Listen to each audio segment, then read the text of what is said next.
Looks like we are live. So go ahead, Mr. Highsmith. Yeah, I was just going to say, I don't believe there are any objections to any of the exhibits that were submitted to the executive secretary yesterday. And given our remoteness and sort of the awkwardness of going through, admission of paper exhibits, I wonder if the parties might agree that we would just admit into this record what everybody submitted to the executive secretary yesterday. I mean, we can certainly go through it. I'm happy to, but I just thought I'd suggest that as a way to short circuit a bunch of foundational questioning when we don't have any, to my knowledge, don't have any objections. We don't have any objection. That's perfectly fine. Staff has no objection. I guess Mr. Turner's not back, but he's not. We'll go ahead. We'll go ahead and do that, Mr. Highsmith. I'll Mr. text Chairman, Mr. Turner. I'm sorry. I have no objection. This is Patrick Turner. I have no objection. Okay. Which raises another good question. Is Brenda back live? I mean, there was some debate whether the court reporter could just go back and look at a recording, but the last time I spoke with her, she had said her preference was to be doing it live. So maybe I'll give her another minute or two. I am here. Okay, you're here. Okay, great. I'm here. Great. Did you catch Mr. Highsmith's comments? I did. Okay. All right.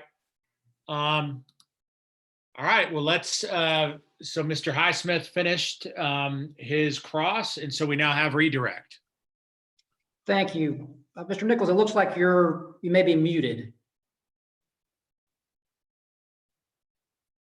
It's not maybe, I was muted. All right, well, perfect. I think this will go better when they can hear you. Just a few better questions. for me if they could not. Well, I just got a few areas that I want to talk on quickly. And the first thing I want to talk about is broadband and some of the issues that were raised. But I want to ask you about some specific facts about this case, about this cost allocation manual.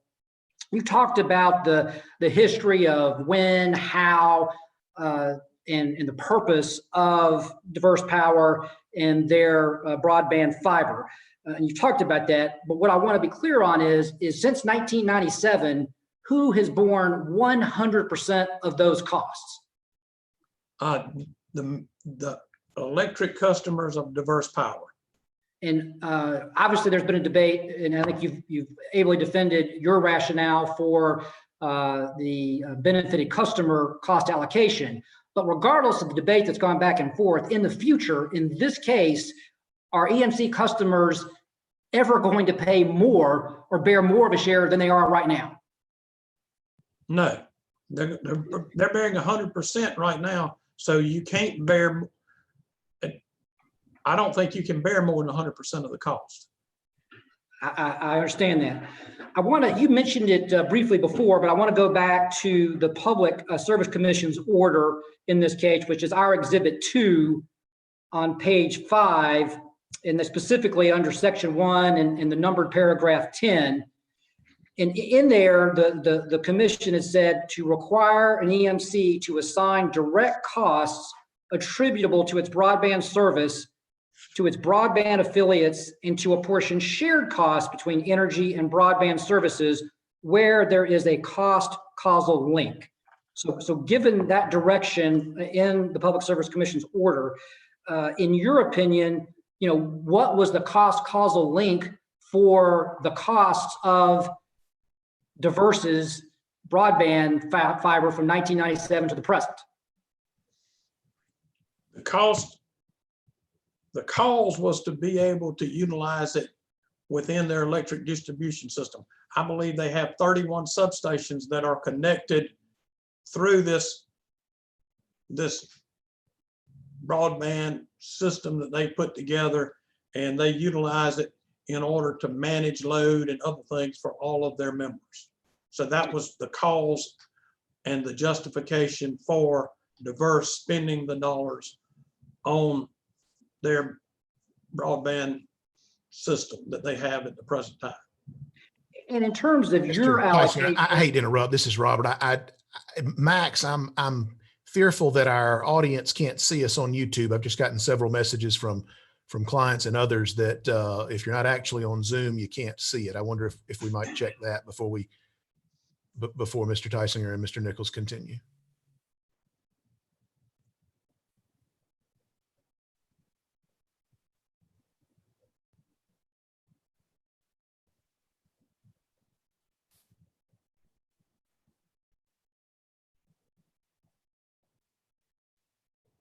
And Richard, I'm very sorry for interrupting, but I know for us to comply with the Open Meetings Act and everything else, we got to have a way for everybody to be able to see these proceedings. No, we understand. We'll wait till we get the word that we're okay to proceed. The icon says it's on YouTube, but of course, if people can't actually see it, then that's an issue. Yeah, I've had 3 different people in 3 different viewing locations all say they can't see it. They cannot see it on YouTube? That's what I'm hearing from all of my people, Max. That's why I wanted to just double check it. Okay, This is Tom Bond. I'm looking at it right now. I cannot see it. It just has a little cycling icon. if you go to youtube.com/Georgia Public Service Commission. I'm using the same link I used this morning for YouTube. It's working this morning.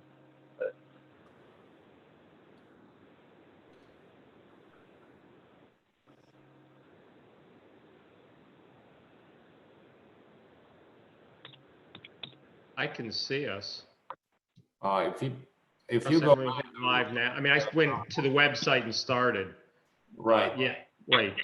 there is one event that currently shows live. Yeah, except the problem is there might be a giant delay because I'm certainly not seeing what I'm actually doing right now. The delay is about 45 seconds. Okay, that could be. But there is a screen and there's movement. It just doesn't match what we're doing live. Right, because it's a 45-second delay. So if you are presenting, please turn off the audio from YouTube, so we don't have feedback. Yeah. I just logged off. Yeah, what my people are telling me is that somehow it generated a new link, Max, so that people that were using the old link can't see it. But if you go back to the PSC's website and click, you get a refreshed link that is working. So Correct. It's because we stopped the video for the lunch. So when you break and start the new video, it generates a new link. But if you go back to youtube.com/Georgia Public Service Commission, the live event and the current link is always there. The problem though is that the people that are trying to attempt to get on the old link aren't able to hear this conversation, and I wonder if there's any way to get word to them.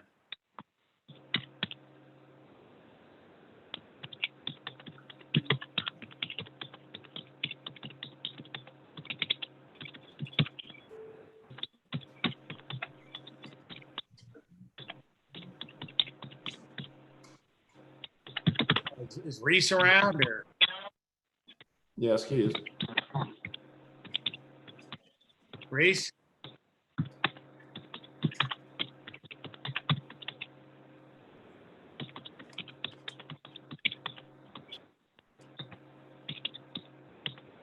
I mean, right. Your people obviously that to go back to the website, but I'm just concerned about anybody that's still out there pounding their head on their desk because they're trying to use the old link. The link to the YouTube channel is always the same. It's just the only thing that changes is the event itself and the parts of it.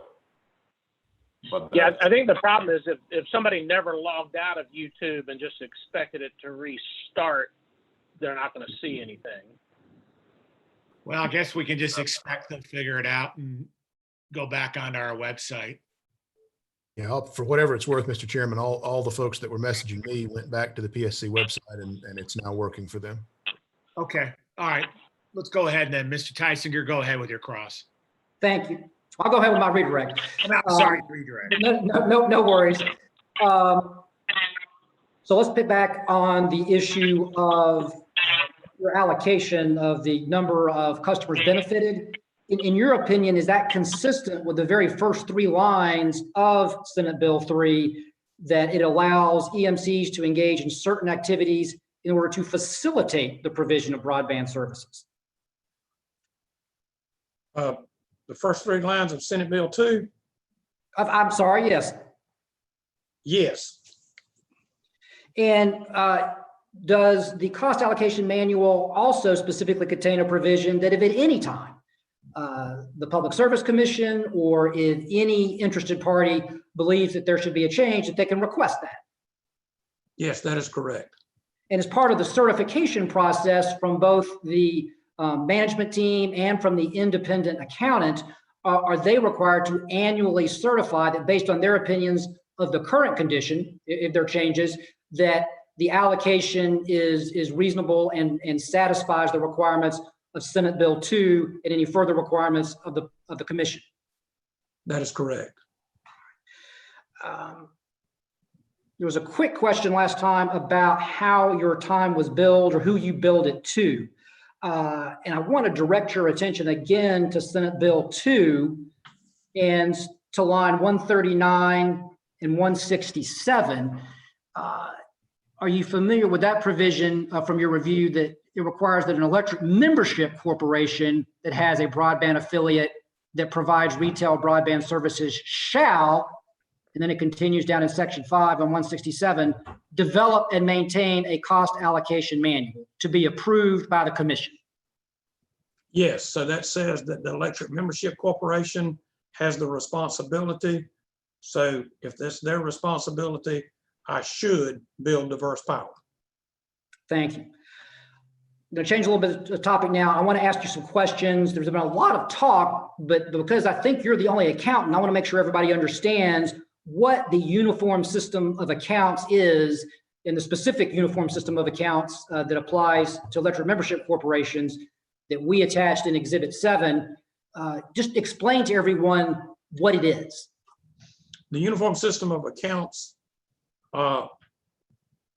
electric, is for electric utilities, both public utilities, RUS borrowers, rural electric cooperatives, and there is a difference between public utilities FERC and electric cooperatives in that primarily there's a difference in the equity section of the account numbers.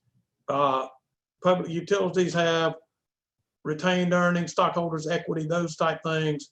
The electric cooperatives have membership, patronage capital account numbers that would be reflective of a cooperative. But it's a system of accounts that was developed for all utilities to use so that they would report items in a similar manner and allocate cost in a similar manner. And how many pages is it? I guess it depends on what font you use, but mine is a little over 300 pages. I think our exhibit is the same. And is that something that accountants that work with electric membership cooperatives are familiar with, in your opinion? Yes, and use regularly. Right. And is that something that any accountant that's familiar with that is going to be able to look at those provisions and know how to apply those for cost issues? Yes. There's been some discussion about comparing the CAMs. You wrote both of them, both the gas one for Walton and the current diverse one. And you've talked about this, but it is one of the reasons why the current one is shorter. I think did you discuss that just based on your experience of being able to be more precise or more concise? Yes. And I found that you can go to one place and get the answer, not have to try to compare and determine exactly what each one says. I think it's stated in a very concise method, and I believe that anyone that has a reasonable amount of experience in accounting for an electric utility and cost allocation can follow it with no difficulty. I want to ask another reason why you determined to use that method of accounting. As part of your review, are you familiar with Senate Bill 2 and starting on line 119 of whether it were, by the law, required that you use the uniform system of accounts applicable to electric membership cooperatives for the cost allocation manual. Yes, I am. And that's the reason that number one, we utilize uniform system of accounts because that's a requirement that diverse power uses, but it's also a requirement in Senate Bill 2. And then we expanded that to include kudzu in order to have that apples to apples comparison that AT&T had spoke of in their comments. And does the Senate Bill 2 specifically require that in terms of allocating shared services, it be in accordance with the provisions of the code section, Senate Bill 2, and the applicable uniform system of accounts and accepted accounting principles that are applicable to electric membership corporations under federal and state law, rules, and regulations? That is correct. And I think there's been also a specific question about, well, why are we also allocating it for kudzu? And I think you would discuss before, but if you can again talk about why you made that decision. Two reasons that kudzu is following the same system of accounts as diverse. First, the accounting personnel maintaining the records for both and maintaining all the records for the shared cost are currently work for diverse power and are accustomed to the uniform system of accounts and understand that accounting system. So it makes the accounting simpler and the probability of accuracy more reasonable, or a higher probability of accuracy because they utilize the same system. The second is, again, as I just said a moment ago, to obtain that apple to apples comparison that was brought up in the AT&T comments. Mr. Nichols, that's all the questions I have. Very much appreciate your time. Thank you. Commissioners, any questions for Mr. Nichols? Okay, Mr. Nichols, you are excused. Georgia Cable Association, bring your witness up. Thank you, Mr. Chairman. We have Mr. Joe Gillen. Joe, are you? Yeah, I'm here. Turned on? There you are. Yeah.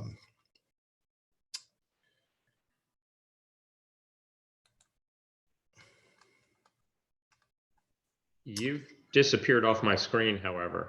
Well, I think I have to be. I think I have to be talking when the thing is in speaker mode. But I'm gonna swear you in, Mr. Gillen, and then we can hear a summary of your testimony. If you'd raise your right hand and swear and affirm that the testimony you're about to give is the truth, the whole truth, and nothing but the truth. Yes.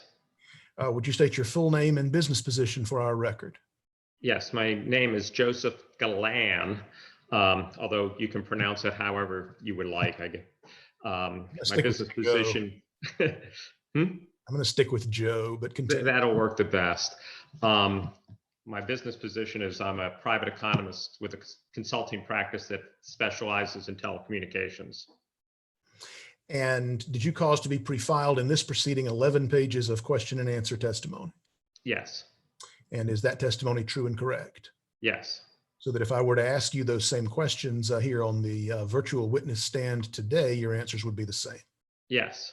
Did you cause to be filed any exhibits along with your testimony? Yes, 2 exhibits. Would you describe those for the commission, please? Yes, JPG1 is just a short form of my resume detailing my experience and background. JPG2 takes one area of the diverse power cam dealing with costs associated with facilities and compares the level of detail and specifics in the diverse power cam to the Walton gas cam. And those exhibits were prepared by you? Yes, they were. And they are true and correct? Yes. Mr. Chairman, I think we've probably already handled this with our previous admission, but I would move that those 2 exhibits, JPG 1 and 2, be entered into the record of these proceedings. They'll be entered. Mr. Chairman, I also move that the pre-filed testimony be copied into the record as if given orally here today. It will be. Mr. Galan, have you prepared a summary of your testimony? Yes, I have. Summarize your testimony for and your qualifications, please, for the commissioners.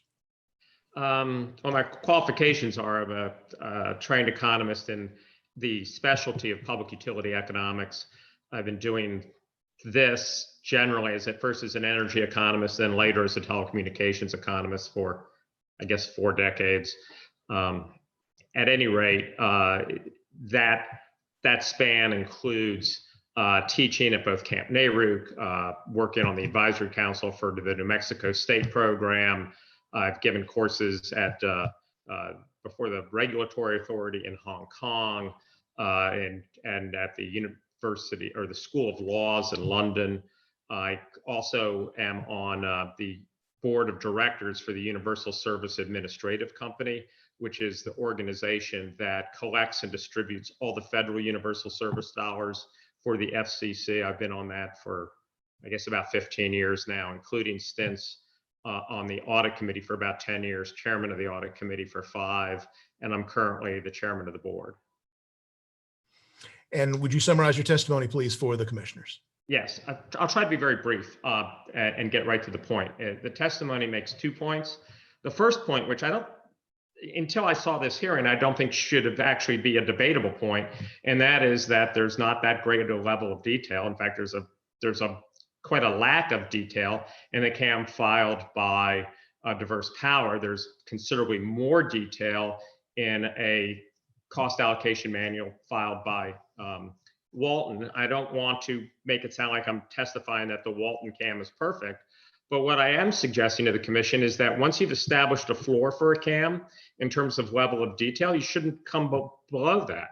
And this review of the CAM is very critical for outside groups in particular, because this is it. As a practical matter, once you've approved the CAM, the only information that parties will receive going forward is an attestation that the instructions in the CAM have been followed.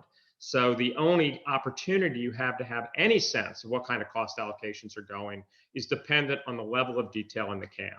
Now, we've heard that somehow that the Walton CAM is redundant because it includes formulas. And I'm going to make 2 observations. One, I had a professor in graduate school who once made the comment that if a picture is worth 1,000 words, an equation is worth 1,000 pictures.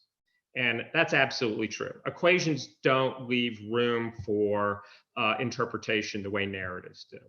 I'll also make the observation, I'm sure all of us, I would expect, had to go through the wonderful exercise of high school algebra, where we were confronted, at least when I went to high school, they referred to them as word problems.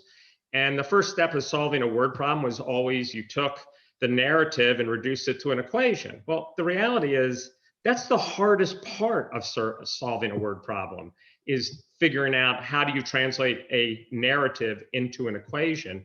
And not everybody got 100 in high school algebra, in large part because of that difficulty. So, well, Diverse Powers says that the level of detail in the Walton CAM is unnecessary to them. Quite honestly, I don't think that's an accurate reading. I think even at the level of detail in the Walton CAM, there's subjectivity and it's difficult to understand what's really going on.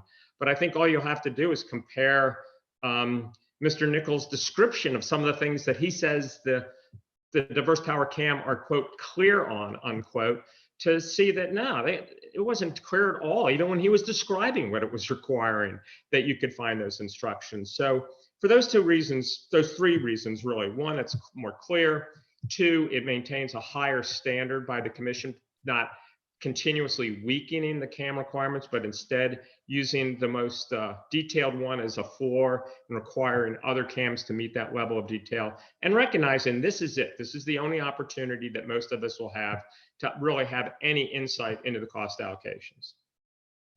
The second main point of my testimony really goes to how do you treat the cost of a broadband network under Senate Bill 2 and in a CAM structure. And to me, particularly after listening to the testimony this morning, it highlights why it's so critical that if there's going to be a broadband affiliate, and that broadband affiliate is supposed to be in the business of providing broadband service, the whole point of a CAM and the whole point of having the affiliate have separate books of account is so that the broadband business is separated to the maximum extent practical from the electric utility business, to make sure that the electric utility business, which is by and large a monopoly, doesn't subsidize the broadband business.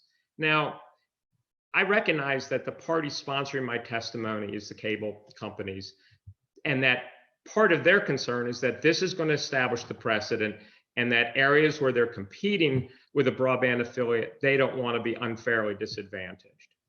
But I think the public policy rationale for these provisions in Senate Bill 2 is to protect consumers, in particular the consumers of the electric power company, from bearing the risks and the costs and everything else associated with the broadband business.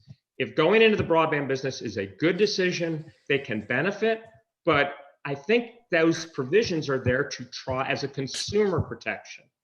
And as a consumer protection, it's clear to me that the way the CAM proposes to treat broadband network costs, which basically is to say the electric utility incurs all the costs, it incurs all the risk, it incurs all the downside, and that it only spoon feeds some of these network costs to the broadband affiliate as the customer base grows and as the customer base generates revenues. I recognize that Mr. Nichols comes out of the energy sector, and energy is energy, and maybe allocating things on the basis of a customer count might make sense for a lot of energy related calculations. But in the broadband business, not all broadband is created equal, and not all broadband customers use broadband equal. And to count some small amount of capacity that goes to a transformer as part of an electric monitoring function as somehow equivalent to capacity that is going to residential and business customers to stream video, to provide entertainment services.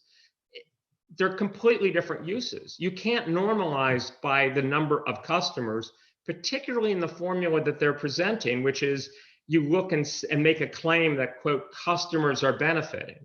Because under that formula, as they acknowledged, virtually 100% of all the network costs is always going to be picked up by the electric utility, even if they have a relatively trivial use of some capacity. Not that the use isn't important, but that it doesn't use very much capacity and doesn't create very many costs.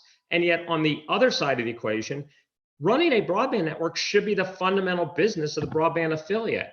That's where broadband network costs should be housed and booked and recovered, because that's how you protect broadband consumers. So those are the 2 points of my testimony. This CAM is deficient because it both lacks detail that could easily be added, quite honestly, since Mr. Nichols testified that he started with the Walton CAM.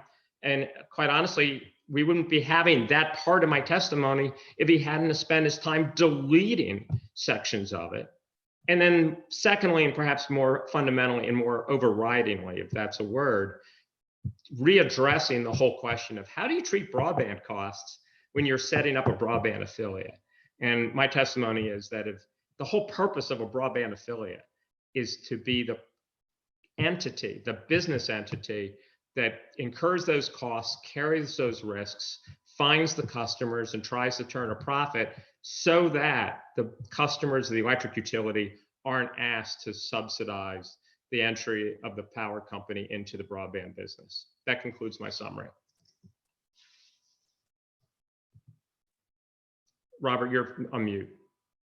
Chattering away. Mr. Chairman, now Mr. Glenn is available for your questions, other commissioners' questions, and for cross-examination.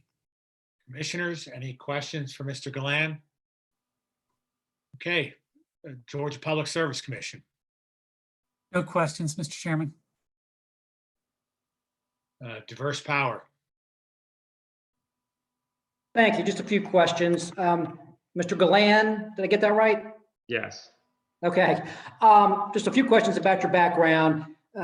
You've been a consultant in the telecommunications industry for more than 30 years? Yeah, probably more than 40, yes. More than 40. You've testified at least 324 times, almost always for the telecommunications and cable industries? Well, for companies interested in telecommunications, I've also testified for consumer advocates, but yeah, mostly it's been for private enterprise in the telecommunications industry. Before that, there was probably 20 or more testimonies in the energy industry when I was with the staff of the Illinois Commerce Commission. Because my consulting practice doesn't focus in that area, I didn't include them in the resume. Right. I mean, the vast majority is related to the telecommunications industry providers. Fair? Yes. And you've testified for the Georgia Cable Association before, right? Yes. You testified for several other state cable associations in the past. Yes. And you're an economist, but you're not an accountant, correct? No, it's not my formal training. Sure. You've never worked as an accountant for an electric membership cooperative, have you?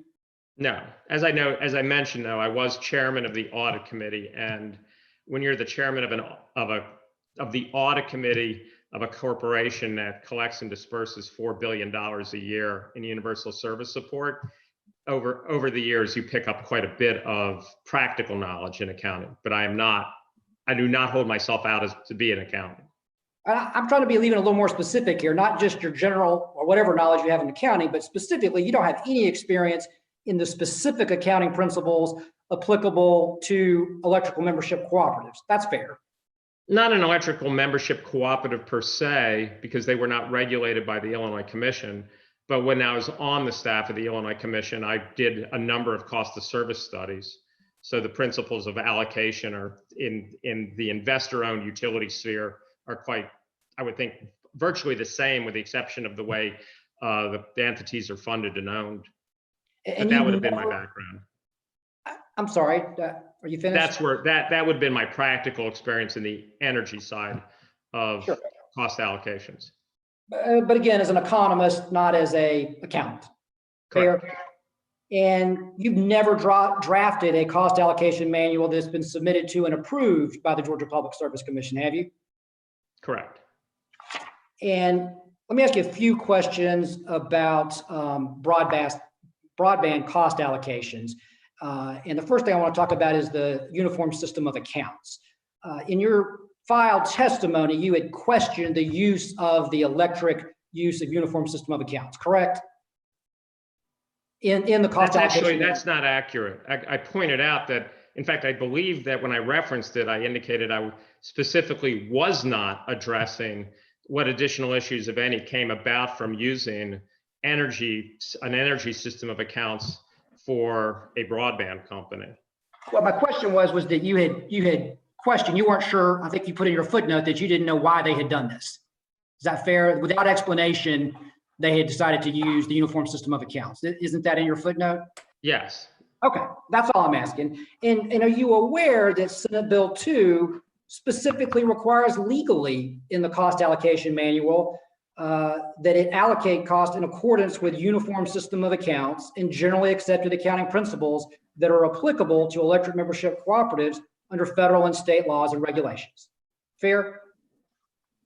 Yes, I am now aware of that. Right, that's what the law says. Yes. Okay.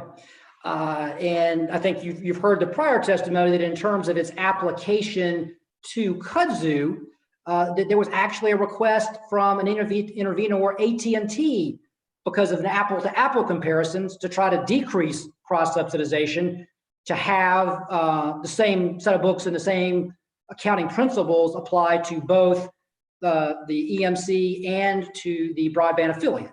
You're aware of that? Well, I'm aware your witness alleged that.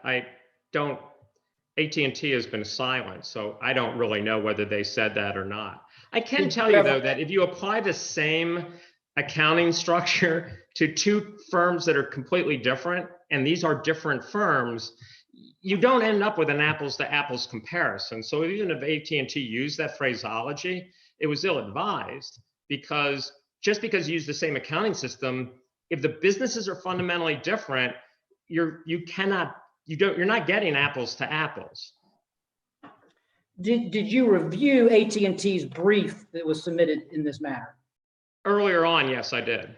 Right, and do you recall that on page 4 in footnote 14, that the specific statement by AT&T, an intervenor, with section 3A of the proposed CAM states that Diverse will accumulate cost on its books in accordance with the FERC universal system of accounts, but it is silent as to which system of account kudzu will use.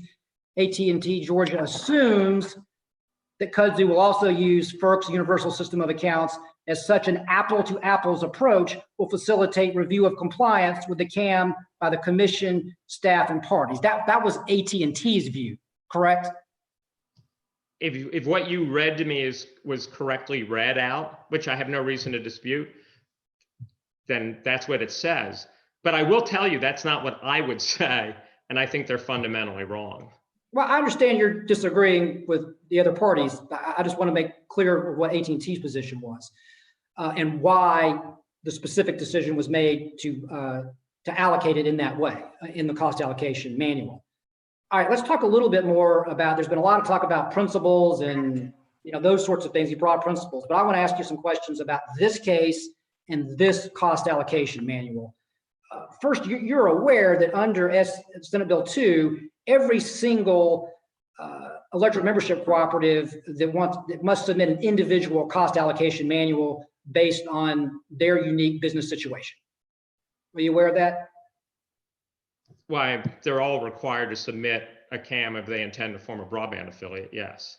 Right, that's what I'm saying. This is not going to be, the CAM in this case is not going to be the CAM for every single business relationship in the future in this area, right? There's going to be one CAM for every single business relationship, right?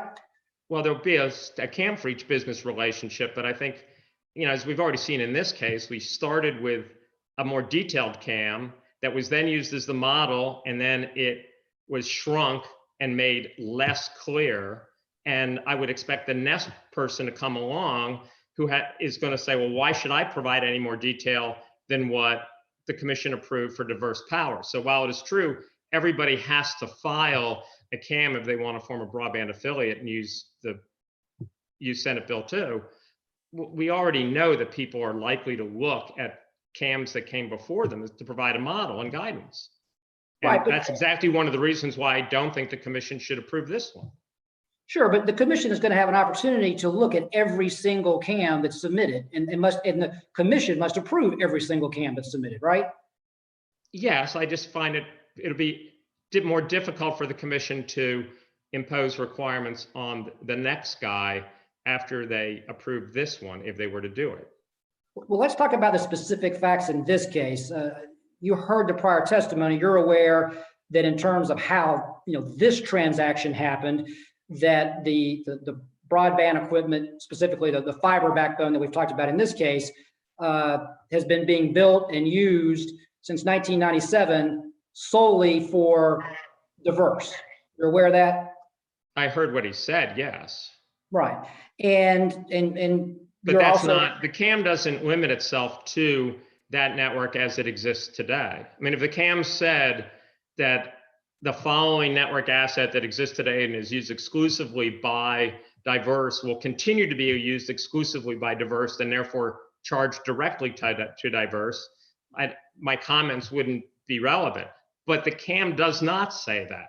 The CAM describes a set of assets and indicates an allocation methodology that's completely inappropriate for broadband facilities. And you agree that up until now, from 1997 to the present, 100% of those costs have been allocated to the customers of diverse power, correct? Yes, but those aren't really the costs that are going to be relevant going forward. Because there was no testimony that they're not going to invest in broadband network facilities and they're going to treat them differently than what the CAM offers. I mean, my concern is what the CAM says the cost of broadband facilities, how they should be treated, okay? The fact that there's this oddity of an existing network that is treated in a different way doesn't change that concern at all. Right, but in terms of the I get what you're saying, but in terms of the existing facts, that's the facts of this case in this cost allocation manual, fair? No, it's the facts of something that exists today, but the cost allocation manual doesn't exist just for this moment in time and apply only to assets that already exists. The cost allocation manual is intended to govern future behavior and future actions. And so that's why it's so critical to look at how should you treat broadband network facilities. All right. And the CAM treats them inappropriately. And I understand you disagree with the allocation of the number of benefited customers. But you also agree that under the cost allocation manual, it specifically provides that if anyone at any time in the future objects based on changed circumstances, that they have a right to request that that be changed, be that an interested party or the commission itself. Yes, but I'm also aware that we're objecting now. And one of the changed circumstances is the fact that you have these 600 customers coming through this acquisition. And so the changed circumstance that you're referring to is underway. So why should we wait to do something in the future that is already apparent on its face that it makes no sense today? Sure, and you're concerned. I mean, you could easily address this by excluding that network and saying it's never going to be used to provide broadband service.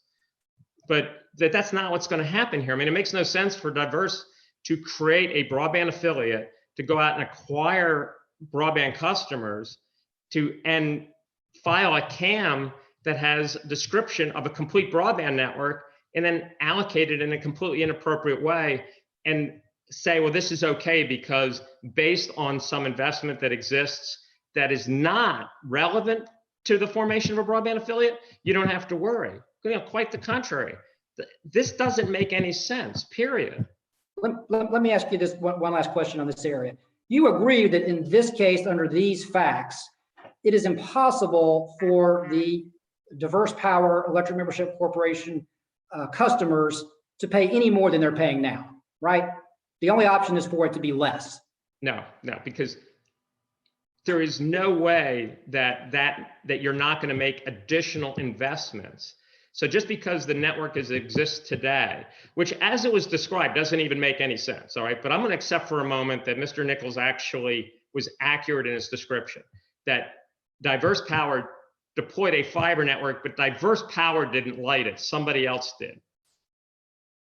Either way, that suggests that there are dark fiber pairs out there that in order to use them are additional investments going to be necessary. And so under the facts that we're looking at today, you have a network asset that by everything we've been told so far could be converted to retail use at additional cost. But under the cost allocation methodology that the company is proposing, those additional costs are still going to be borne by Diverse Power because it's always going to be this ridiculous calculation of customers of the broadband affiliate divided by total customers, which given the fact that Diverse Power's share of the denominator is 37,000 customers, means that Diverse Power is going to pick up most of the cost of any broadband investment under that standard. And that standard is just completely inappropriate for broadband network facilities. And that's an objective standard that can change in any case, depending upon what that ratio of customers is. It could be the reverse, or it could be 50-50. It's an objective factor that's going to change based on what the relative customer numbers are. Fair? It would always be wrong because it should never be based on the number of customers. Now, broadband services that would be offered by a broadband affiliate have dramatically different capacity requirements, dramatically different purposes than this idea that you build a network that went to 31 substations. I mean, just think about this for a minute. You built a network that went to 31 substations. It's got 31 endpoints, but you're going to allocate 98% of the cost of broadband network, not by using as the denominator 31, which would be endpoints, which would have some relationship to the cost of a broadband network. You're going to use it based on the number of electric customers that exist, 37,000. Now, you're never going to get to 37,000 broadband customers. So you're talking about taking an asset, a broadband network, that really should be directly owned and controlled and assigned to the broadband affiliate. And you're going to end up with a cost allocation methodology that does this counting of electric customers as though just because a network goes to a substation, you get to count every single customer that substation serves. in comparison to a network that goes to actual customers and provides broadband services. There's no rational basis for a per customer allocation of broadband costs. A fact that, quite honestly, if Mr. Nichols had any experience in telecommunications, would be instantly obvious to him. Let's talk In other words, about, you're not going to shake me from this. I understand your opinion. I understand what your motivation is and where you're coming from. Let me ask you about the NARUC guidelines that were referenced in the exhibit. You're familiar with that? Generally, yes. All right. And do you have that in front of you? Yes. Just let me know when you do. Yes. All right. And this is something that your counsel had used extensively when he was cross-examining Mr. Nichols. I want to first direct you to the first page of that document. And do you see about 6 lines down where it starts, these guidelines? It's on the right side. Can you just, what is the first couple words of the paragraph you're talking about? It was the very first paragraph of the very first Okay. page. And then it's 6 lines down, it says, these guidelines are not, these guidelines are not intended to be rules or regulations prescribing how cost allocations and affiliate transactions are to be handled. Did I read that correctly? Yes. And if you go to the next paragraph and you go about 5 lines down, do you see where it starts with each state, kind of in the middle of the line? Yes. And it says each state or federal regulatory commission may have unique situations and circumstances that govern affiliate transaction cost allocations and or service or product pricing standards. Did I read that correctly? Yes. All right. And here, in terms of this case and the specific situations we're dealing with the regulatory issues, you agree that the Senate Bill 2 here, one of the first things, the very first lines of the bill are to allow EMCs to engage in certain activities in order to facilitate the provision of broadband services. That's something unique to this law. Is that fair? Yes. Right. And then Senate Bill 2, we've also talked about that, requires that the cost allocation manual allocate costs in accordance with the uniform system of accounts applicable to electric membership cooperatives. That's another thing that's unique about this law in guiding how the allocations happen. Fair? Would you mind pointing me to the exact language? In terms of Senate Bill 2? Sure. If you want to look at, let me get there one second. So it's on page 4, and it starts at essentially, basically line 117. You see that? And it says, just give me a second. Absolutely. You just let me know when you're there.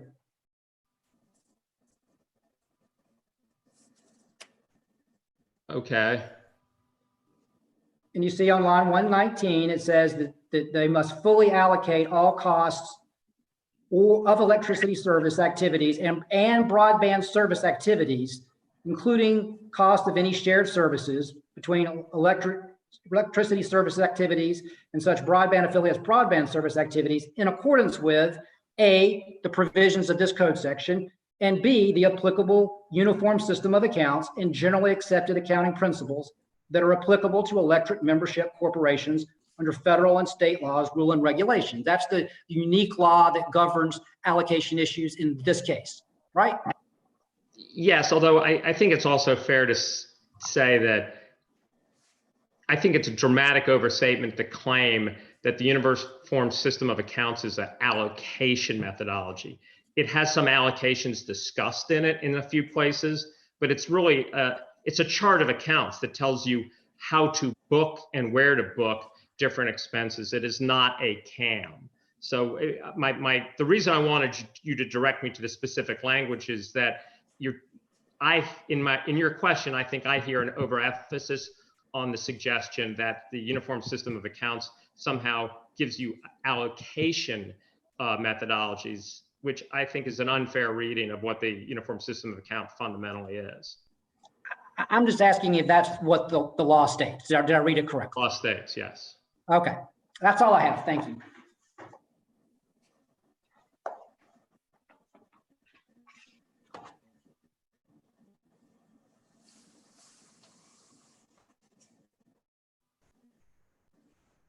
Sorry, AT&T. I mean, Mr. Chairman, thank you. We have no questions. okay. All right. Well, then redirect then. No redirect, Mr. Chairman.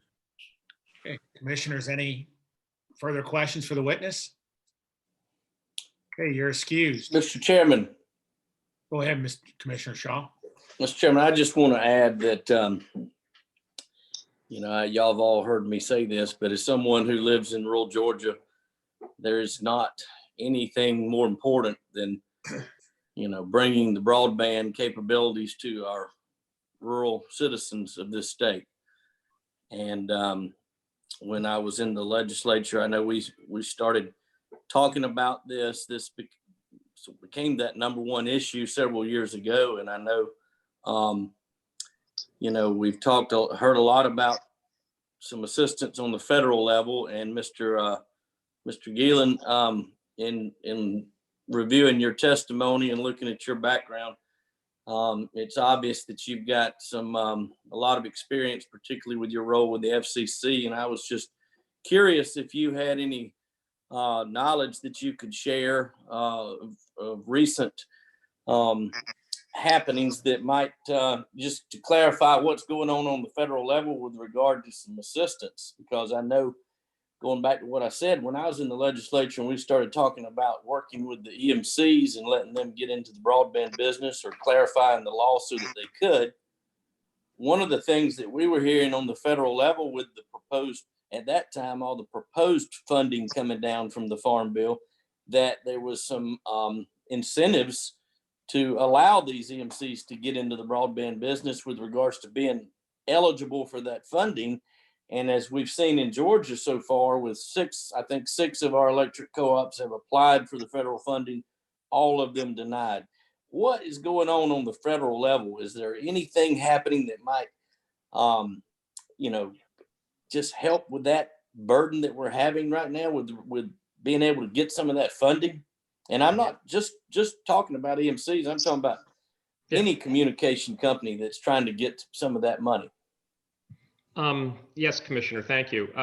First, let me preface my comments with the observation. I'm speaking on my behalf, not the cable companies or anything.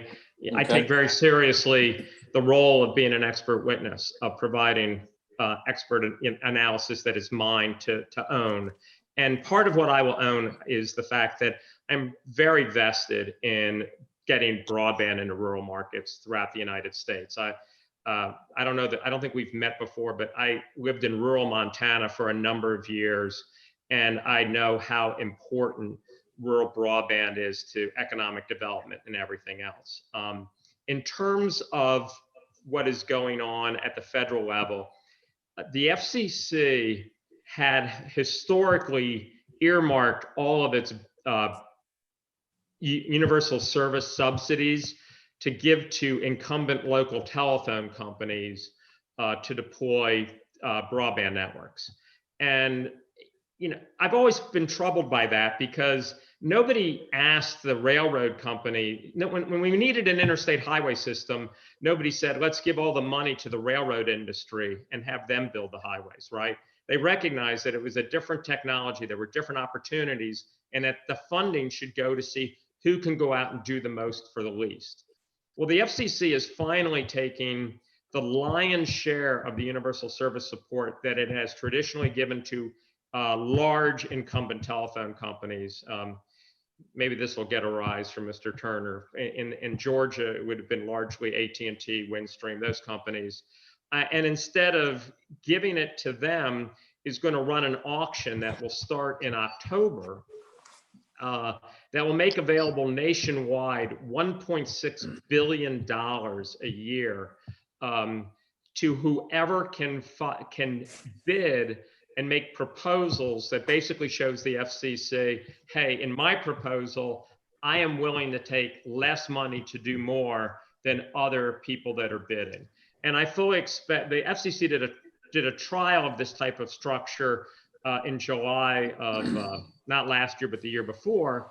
And one of the groups that did pretty well in that auction were electric co-ops. And one of the things that they demonstrated, along with other bidders, was that there was a lot of people that were able to go out and bring rural broadband at costs that were significantly less than what the FCC had been given to the incumbent telephone companies. So this fall, we're going to get a major influx of cash made available to people who want to try and deploy rural broadband.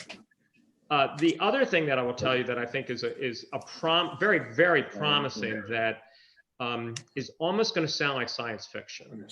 And that has to do with a way to dramatically reduce the cost of providing rural broadband by using a new satellite technology. Now, before everyone rolls their eyes at the use of the word satellite, let me tell you that this type of technology is going to be fundamentally different than the satellite broadband offerings that have been out there before. Because the way satellite technology has worked up until now is you had to launch a very large, very expensive satellite to a place in space where it would stay over the Earth at the same spot. It's called geostationary orbit. And the problem with that is in order for the satellite to go around the Earth at the same rate that the Earth is spinning on its axis, you have to get out 22,000 miles. Now, if you have to put a satellite out 22,000 miles, you create three problems. One, the satellite's going to have limited capacity. Two, it costs a lot of money to launch something 22,000 miles out into space. And three, it takes a long time for information to go up to that 22,000 and then back down that 22,000 miles. SpaceX, which is the company that Elon Musk owns, is deploying, as we speak, a completely different way of doing this, where they're going to launch thousands of small satellites that are in what's called low Earth orbit. And what's important to understand is that these satellites are going to only be 300 miles away. So the speed to use them is going to be as good as cable broadband services today. You won't notice the fact that it has to go up and come down, because instead of being 22,000 miles away, it's 300. The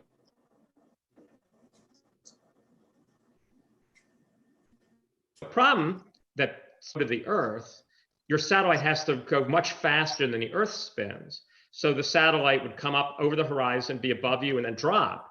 And so it's never above you that long. The way they solved it is they put thousands of satellites up so that at any point in time, as soon as one satellite becomes less good at serving you, there's another one directly above you, and it's ready to pick up your service.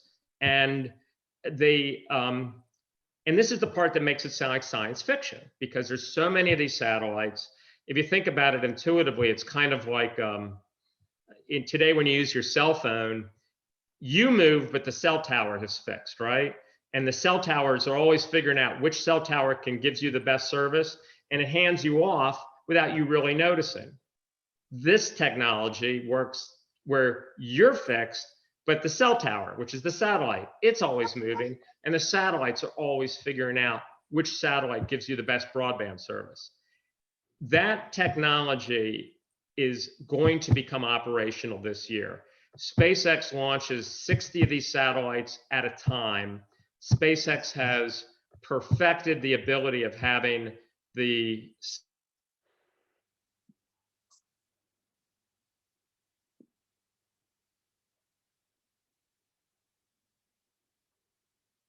Joe, you're frozen on my screen. It may be that satellite internet you're using. satellite,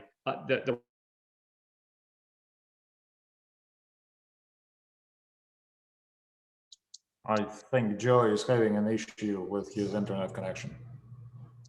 Yeah. One of those satellites, I think. Yeah, it looks like he's having some issues.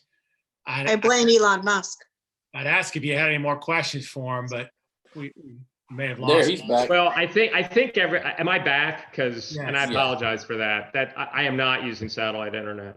I am not going to throw my own client under the bus by telling you who I do use. Anyway, the whole point of that was to tell you that SpaceX has already launched like 400 of these satellites. They have another launch next week. They will have enough satellites to provide service over the United States, everywhere in the continental United States, before the end of this year. And people in every rural area will be able to get broadband via this system. They've gotten licenses from the FCC to basically sell 1 million terminals to customers. So there's going to be something happen. There's both more federal money coming to build terrestrial networks, but there's also this new technology that has a lot of promise to it to much more quickly give people good broadband. I'm not going to say great, because as we just experienced, broadband is still not as reliable as electricity, but it's getting better. And this will be part of the solution for rural broadband, which I share your concern about the need for it.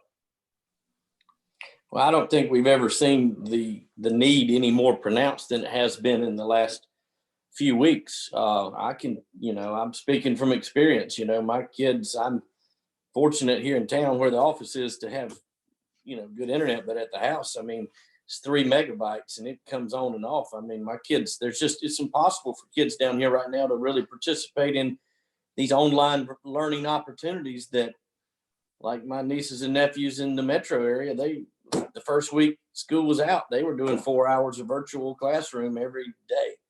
So there's just the divide here, and that's why this is so important. But I appreciate your insight there, and let me know when I can sign up, because we need it. At the next NARUC, when I see you, I'll give you even more information. I unfortunately, you can tell through my enthusiasm, I am very excited about this. I'm very excited. All my USAC work, everything I do for the Universal Service Corporation, including now being chairman of the board, is volunteer work. And there's no money in that for me, but I also believe that it's very critical. Having said all that,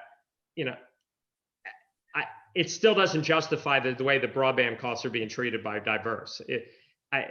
That is just broken. So you still have to do this right, but the more people you can get out into these rural areas with any kind of hope of bringing broadband, obviously, you're right. Everything that we've experienced in the past month has just underscored this problem. Well, the vast majority of these rural citizens that we're referring to that don't have broadband, they are EMC customers. And so in my mind, it does make sense to explore every opportunity we can find to make sure that we're not leaving anything, but right. we're trying to use everything that we have at our disposal. So I appreciate your information.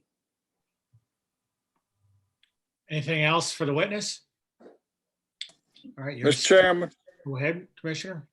what I hear from Mr. Gillum is that the last 3 hours, what we spent with what we look forward to tomorrow, it's going to be obsolete.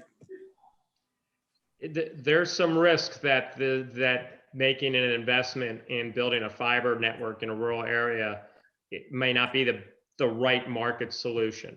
But on the other hand, fiber is going to be better than the satellite option. So anywhere it makes sense, it should be pursued. It's just it's not always going to make sense. The reality is there isn't an interstate highway to every town in America, because there doesn't need to be an interstate highway in every town in America. The problem that Commissioner Shaw is pointing out is we still got too many people on dirt roads, and we got to get them on paved roads very, very quickly. Any other questions? All right, well, you're excused. Any other housekeeping matters to be taken up? Mr. Chairman, it's Robert Highsmith. I think that it might be helpful to the commission, even though the PSO doesn't specifically provide for it, for the parties to submit post-hearing briefs summarizing today's testimony, and the Cable Association intends to do that, and wanted to alert the commission and other parties of that in case they want to submit something as well. Well, of course, the vote's scheduled on Tuesday, so need something either tomorrow or early Monday morning. And we wouldn't presume to put a clock on the other parties, Mr. Chairman, but it's our intention to get the commission something in time for it to be helpful. I'd like to hear the other parties weigh in on the idea of the briefs. And can everybody, because I want it to be of value, so could everybody have it in by noon on Monday? Mr. Highsmith, is that something that you could do? Well, certainly. We don't anticipate it being lengthy, just to distill what's been said. So yes, Mr. Chairman. It's not going to be debatable, is it? I'm sorry, Commissioner McDonald. it won't be debatable for the effect of the vote on Tuesday unless there are motions or amendments to what we have. Mr. Chairman? It is. I mean, there was a lot of information that was put out here today, and I'd like to hear what the parties have to say about it. I mean, before we take a vote. Well, what I'm saying though, it just be for information only. It won't change anything unless a commissioner comes forth with some motion or move to change it or even delay it. Otherwise, Commissioner McDonald, the vote would appear to be binary to approve the April 13th CAM as submitted or to decline to approve it and ask Diverse to improve on it. Diverse, Mr. Tysinger? Right. No, we will do whatever the commission asks. We believe we've clearly stated our position, but whatever the commission wants, we'll do. Well, I think like Mr. Highsmith said, I think some briefs emphasizing the word brief would be helpful. I don't think they need to be novels or anything, but this hearing has gone on for more time than I thought it would. Not being critical, but a lot of information was put out there. So why don't we get the briefs in by noon on Monday? Mr. Turner, hadn't heard from you. No, sir. We'll do whatever the chair likes. We may submit something or may not, but we'll abide by any schedule you That's set. your prerogative. Okay. Any other housekeeping matters then? Mr. Chairman, this is Dan Walsh on behalf of the staff. As I mentioned at committee this morning, the staff's goal was to have a recommendation to the commission in advance of Tuesday's administrative session. Given that parties are going to be submitting briefs, we will consider those briefs and then try to finalize our recommendation and have it to the commission by the end of the day on Monday, assuming the parties can get us the briefs by noon. I'll tell you, I mean, the trouble is we're on a compressed schedule here. I was going to ask for it by Friday close of business, but I just feel like that's a lot to ask in one evening. So why doesn't everybody get the briefs in by 10 a.m. on Monday? We'll do whatever the commission wants for Diverse. All right, 10 a.m. on Monday. I'm on a video conference call. Lily does not like the new deadline. It doesn't sound. No. But let's do it 10 a.m. just to give staff some time to disseminate it and make a recommendation. 10 a.m. on Monday. Anything else? No, just thank you for facilitating this today in these circumstances. We greatly appreciate it. Okay, we're adjourned. Thank y'all. Thanks, everybody.